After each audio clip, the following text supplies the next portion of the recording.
All right. Today we'll be going backwards. Before I give you guys the slope, and from the slope we were able to find the 2 points. Yes. Not streaming. It says it's streaming here. It Oh, okay. Okay. We're going to be going backwards. Instead of starting off with the slope to give us the 2 points, we're going to start with 2 points and find the slope. Basically go backwards. So the process here is to find out how to find the rise and run from given 2 slopes. Sorry, 2 points. My fault.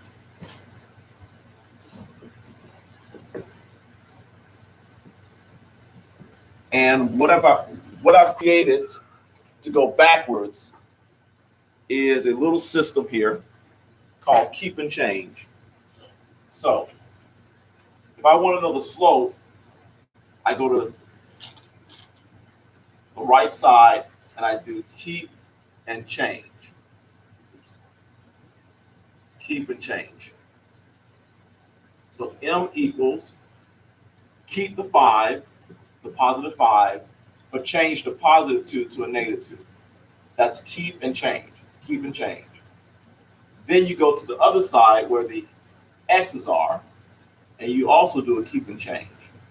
So we're going to keep the positive 3, but change the positive 1 to negative 1. After you've done your keep and change, right here, then you start simplifying. Again, from here is simplifying. So positive 5, negative 2, same signs add, different signs subtract. So this is going to be a positive 3. And the bigger sign is 3, and they're different signs, so they're going to subtract, go to 2.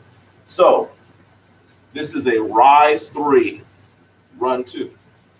We just went backwards. Instead of starting with the slope to get the 2 points, we now went from the 2 points to find the slope. And there it is. Okay, let's do it again. Okay, I want the slope of these 2 points, or the slope that made these two points. So I'm going to go to the right side and do a keep and change. So we're going to keep the positive 5, and we're going to change this negative 2 to a positive 2. So change the negative 2 to a positive 2. And now you have all the pieces for the rise. The run comes from the x, keep and change. So we're going to do keep and change here for the x's.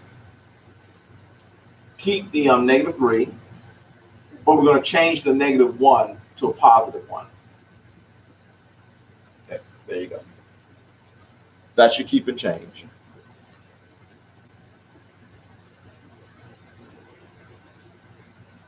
Once you're done your keep and change, you go ahead and simplify. Okay. The bigger number is positive, and they're the same sign, so we add to get positive 7. The bigger sign here is the negative 3, so this answer is going to be negative. And different signs subtract, so I'm going to 2. I got a question here. Yes? That 5 on question 2 on our papers is negative 5. Oh, it is. So I used the wrong number. Give me a second.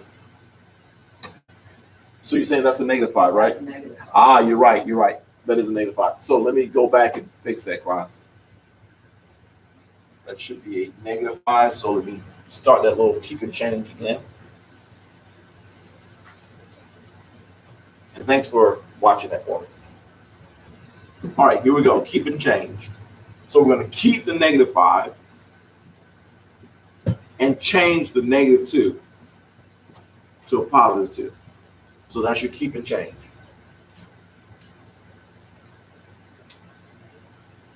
On the left side, we're going to keep the negative 3,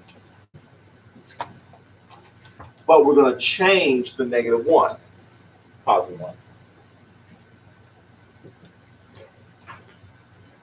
All right. Now, let's simplify. The bigger number is negative, so the number is going to be negative here. And there are different signs, so we're going to subtract and get a 3. On the bottom here, the bigger number is negative, so the answer is going to be negative. And you're going to subtract those and get 2. Okay. Now, this can be... diddle it on a second? Yes. They're both negatives. Get those negatives out of there. Like... Exactly right. Guys, keep simplifying.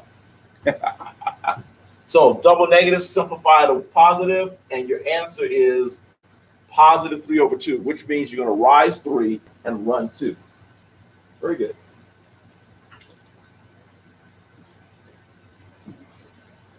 All right. Did I write number 3 correctly? What? Oh, what? Did I write number 3 correctly before we start? Yeah. Okay, here we go, class. We're going to do once again, keep and change. Keep and change on the right side. So we're going to keep the 5, the positive 5, but we're going to change the negative 2 to positive 2. So that's my keep and change. To get my run, I'm going to go to the left side and do a keep and change. We're going to keep the negative 3 and change the positive 1 to a negative 1.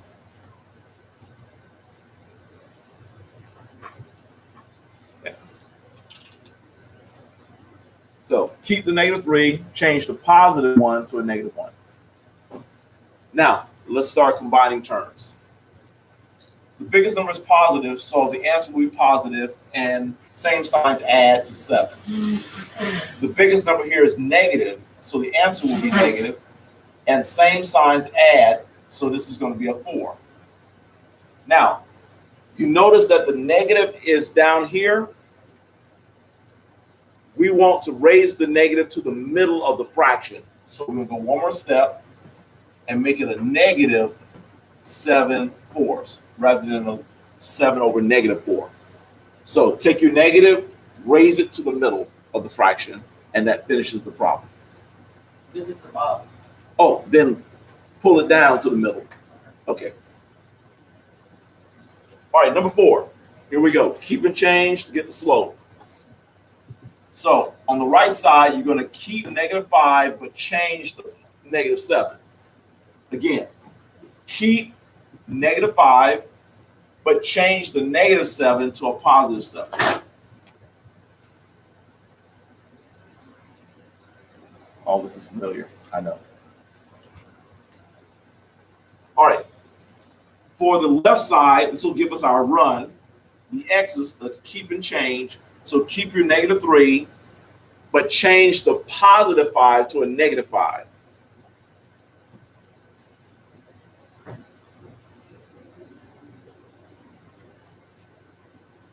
Once you made your change, you notice that in the numerator, the 7 is bigger, so the answer is going to be positive. And we're going to subtract these 2 because they're different signs, so positive 2. In a denominator, the negative 5 is bigger, so the answer is going to be negative. And we have same signs, so we're going to add those. So 3 and 5 make 8.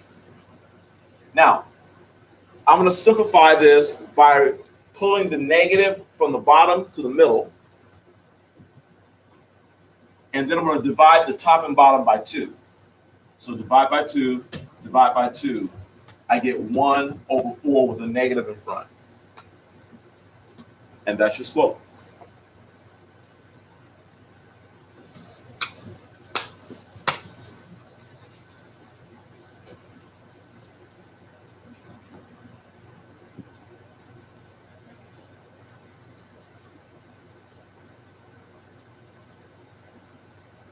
Five.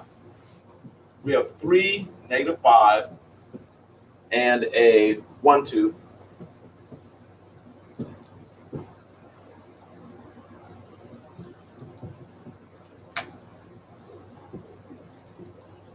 Okay, so once again, we're going to find the slope of these 2 points by doing keep and change on the right side. Wait. Yes. No. Oh, we're It's okay? All right, thanks. All right, so we're going to keep the negative 5, but change the positive 2. So this is going to be a negative 5 and a negative 2. Keep and change. On the left side, we're going to keep the positive 3, but change the positive 1. So keep the positive 3, change the positive 1 to negative 1.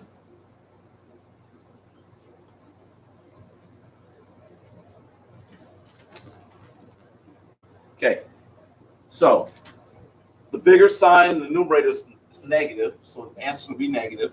And the same sign, so we're going to add 5 plus 2 is 7, so we get negative 7.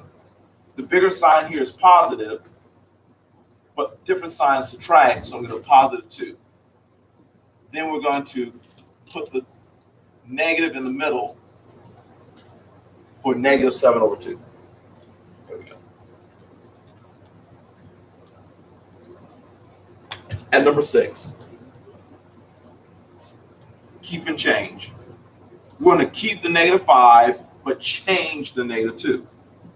Keep the negative 5, but change the negative 2. So we get a negative 5 and a positive 2 here in the numerator. On the other side, we're going to keep the positive 3, but change the negative 1. So this will be 3 and a positive 1. When I put the negative 5 and the 2 together, the bigger sign wins, so this will be negative, and subtract those 2, you get 3. Furthermore, here the bigger sign is positive, and the same sign, so you get 4. Lower the negative to the middle, and you get negative 3/4. Okay. Now, finally, I want to generalize this little keep and change for you. So let's just say we have any 2 points. We'll call the first point x1 and y1. And then we'll call the next point x2 and y2.